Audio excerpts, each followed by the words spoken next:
السلام علیکم ورحمۃ اللہ وبرکاتہ۔ یہ حرم کے بالکل سامنے ایک برج کے اوپر ٹھہرا ہوا ہوں میں،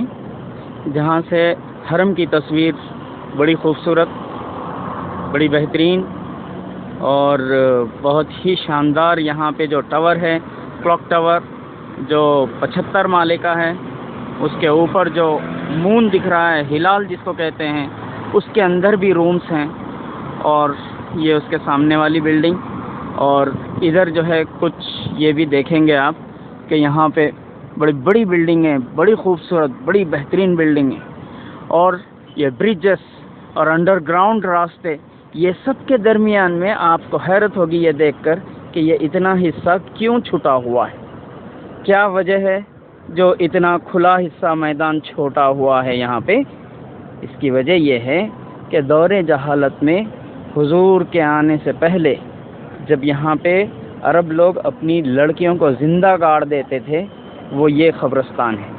یہ مقام ہے، یہ وہ زمین ہے جس کے اندر آپ کو نظر آئے گا، یہ جو ہے یہ سامنے آپ کو نظر آئے گی، یہ قبر ہی تو ہے، نظر آ رہی ہے؟ ہاں، تو یہ جوں کا توں اس زمین کے ٹکڑے کو رکھا گیا ہے تاکہ لوگ اس کو دیکھیں اور عبرت حاصل کریں کہ یہ وہ جو ہے مقام ہے جہاں پہ مسلسل یہ عرب لوگ دور جاہلیت میں لڑکیوں کو گاڑ دیا کرتے تھے، اور جب حضور تشریف لائے تو یہ جو ہے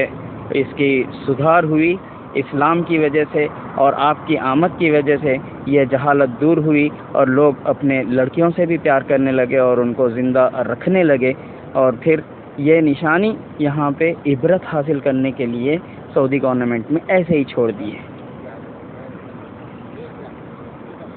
ماشاءاللہ، یہ انفارمیشن بھی آپ کو پہنچانے کی اللہ تعالیٰ نے توفیق عطا فرمائی، بہت بہت شکر، الحمدللہ۔ السلام علیکم ورحمۃ اللہ وبرکاتہ۔